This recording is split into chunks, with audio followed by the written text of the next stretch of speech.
So, hello, good afternoon, Mr. Carl Calleman. How are you? I'm very good, thank you. Good to be here. Yes, and it's exciting to be speaking of one of the big specialists out there about the Maya calendar, because there's a lot of misconception and a lot of crazy information going over the internet right now. And I'm glad Mhm. that we can put the light on something and on what you discovered and to enlighten us a little bit on this subject because I think there's a lot to learn. So, can you tell us one of the misconceptions you're hearing right now about the Maya calendar? Well, just in general, there is this tremendous amount of emphasis when you listen to the rumors out there that on so-called earth changes. In other words, people have all kinds of speculations when it comes to that. Some say there will be floods, others say there will be a pole shift, others say there will be volcanic eruptions, um, all kinds of stuff like that. And in my research about the Mayan calendar, that's not what it's about. It's completely, people are distracted from a tremendous you might say, socio-economic transformation based on a shift in consciousness to all kinds of silly stuff about, yeah, all these what I would call, well, they are called by people earth changes. And of course, I can't exclude that there might be an earthquake someplace or so that happens regularly, but there is nothing to indicate that that's what the Mayan calendar is about. It's if you study it deeply and not just want these superficial answers, you find this is something that has created human history. There are shifts in the consciousness of humanity that are coincide with the different shift points in the Mayan calendar. And these are historical changes. They change how people relate to one another, and they're very profound in their consequences. But it's not about earth changes. So there is cycles though, and you're able to tell, and you have been able to predict at certain moments some changes, like when Obama came and the economy right now and the problem and the ups and the downs. Can you tell us about this nine? There's nine cycles, or can you explain to us how this works? Because it's a bit confusing. Well, the the best metaphor for the Mayan calendar, the large-scale Mayan calendar, is the pyramids that they would build. And typically, if you go to the Mayan temple sites down in Guatemala or Mexico, they had in a central location in these sites a pyramid that was built in 9 stories, 9 terraces, 9 levels. And this is a metaphor for these 9 wave movements of evolution that the Mayan calendar actually describes.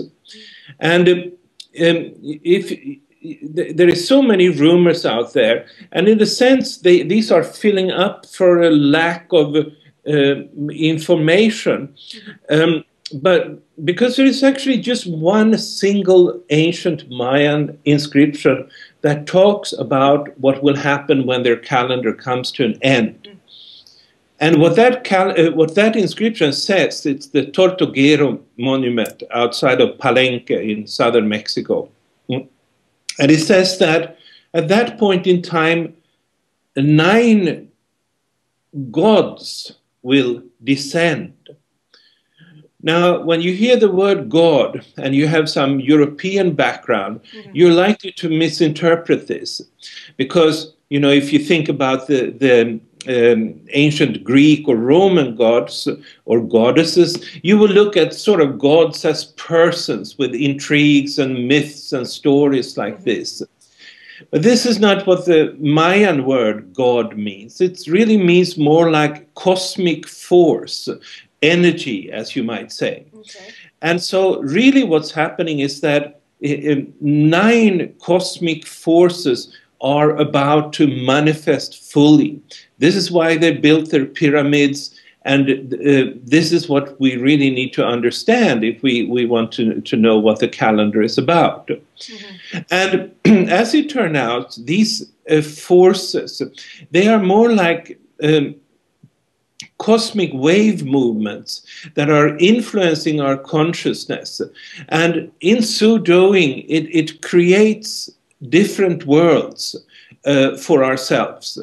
The Maya would talk about different worlds. This is the first world, the second world, and third world, and so forth, because they were so different from one another, because the underlying cosmic energies that they determined them were different. Mm. So to understand the Mayan calendar, it's all what's required is you understand what are these 9 wave movements. Mm-hmm. How have the mentality of human beings been shifting as a result of that, and so forth. Can you share those 9 worlds? Well, it's 9. The bottom level is the one that starts with the so-called Big Bang, in other words, the birth of the universe. So that goes back about 15 or 16 billion years. Mm. And this is a wave movement that ultimately results in the creation of cells. And then the next level takes these cells and develop them into animals, and ultimately into mammalian animals. The next level, these mammals start to use tools, and they become erect beings, and so that's the one that develop monkeys, basically, or primates. And then the next level on top of that takes these primates, another faster wave movements develop them into human beings that are even able to manufacture their tools.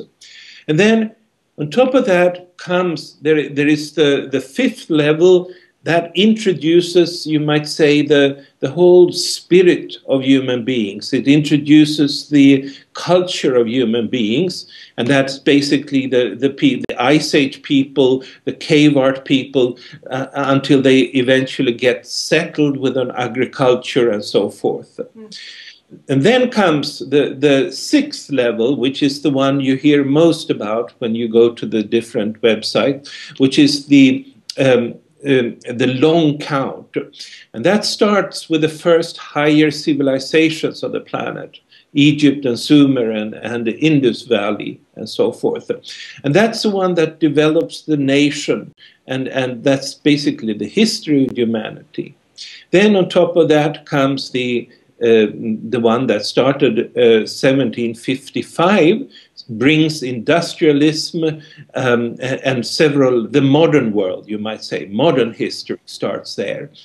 Then recently, then in 1999, came another level, and it basically unifies the world in terms of, with all these technology, information technology that you and I are using here. Mm-hmm. And then I should say here that what is sort of fascinating in time ahead is that there is still one level that hasn't been activated yet. One wave movement that fully will be starting to operate on March 8th, 2011. Mm. And that's something that's still a little bit mysterious. This is something that will be coming in at a very, very high rate of change, a very high frequency. And what is this bringing? Well, what I found in my research is that it will be bringing a kind of a unity consciousness to humanity. Mm. We will be faced with ourselves completely transparent and completely undergoing a transformation of our mind. So these are 9 levels, and they each have a specific purpose, and they each have they each build on one another. Like the pyramids, each wave movement provides a platform for the next to develop, and step by step the cosmos has developed in the same way as the pyramids that the Maya would build. So the shift in consciousness is not actually the 21st of December 2012. It's in March 2011 to come to a point. What is then that? Is there a tipping point? What does the end of the calendar marks? Well, yes. To me, the shift in consciousness is something that's been going on since the beginning of the universe. Yes. And so that's nothing new. It's just that people haven't been noticing it. People have usually not been aware of the Mayan calendar, so they haven't been able to see that what's happening in life on a regular basis really are reflections of this calendrical shifts. So there is no, in my view, shift in consciousness coming, except for those that are already programmed, that's already been happening. And the way I look upon it, it's something different, very different from most other people. I'm not saying that people should wait until this particular day, December 21, 2012, for a change in consciousness. If anything, it is that the shifts in consciousness will come to an end. And that's, you know, and that's really, to me, that's a very, very nice thought. Because when you really start to study the calendar, you see that the shifts, not only have they generated all the, you might say, the positive things that we have created over the ages, all the, you know, the art and the science and the beauty and so forth, but it has also created all kinds of conflicts, because whenever there's been a shift, at least in the past, there has also been a shift in the relationships between the powers of mankind, and very often warfare has resulted. So the way I'm looking at it is that there is a series of steps that the universe is working up until we come to the top of the pyramid, where a stable condition starts to rule in the cosmos. And that will be sort of a new stage for life. And that stage is, to me, holds the promise of a true eternal peace, really. And so it's sort of like coming to it's not the end of life, it's just the end of all these shifts that have been creating the human being as what it ultimately is meant to be, a cosmic human being in unity with everything. But there's